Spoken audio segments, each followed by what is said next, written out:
Hi, I'm Emmelia Powell. I'm an independent financial planner. I get really excited about helping people figure out their money worries and problems. Tax-free allowances are like gold dust, and it is so important to maximise the allowances that we get given every tax year.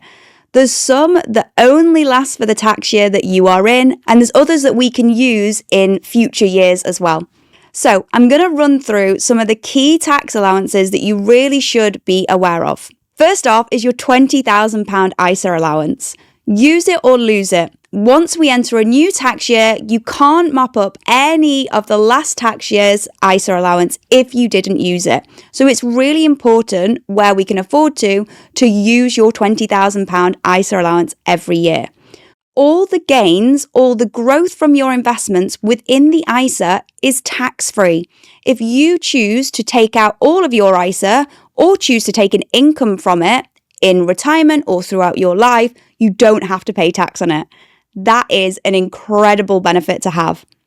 Next up is your pension annual allowance. So most people would know that they can have up to £60,000 a year to put into their pension, which is a great tax relief break. And I'll talk to you about why that's so important in a minute. Not everybody can contribute up to £60,000 because it is dependent on your earnings. So if you earn £40,000 a year, that is the maximum that you can contribute. For those that earn over £60,000 and under £200,000, you can contribute the full £60,000. It gets a little bit more complicated where you have earnings over £200,000, so it's important to get some advice on how much you can contribute. Another amazing feature of pension contributions is you can actually go back 3 tax years and mop up some unused allowances. Again, this is really important that you take some advice because assessing what you can pay in is quite a hard calculation. It means considering what you have contributed in the last 3 tax years to understand what unused allowance you have going forward.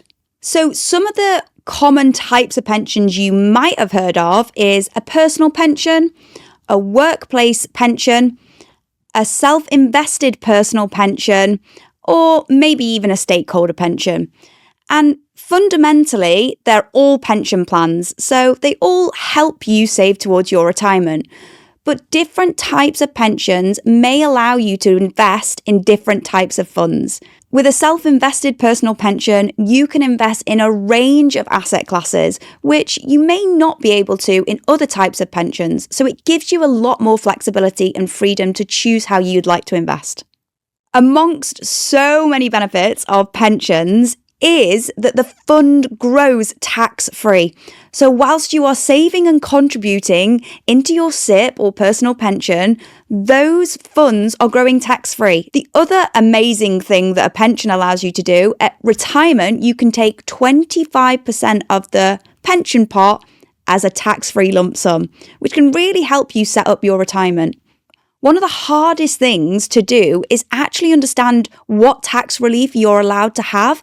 If you earn over £50,000 a year, you need to claim the additional tax relief that you're allowed on your pension contributions from HMRC.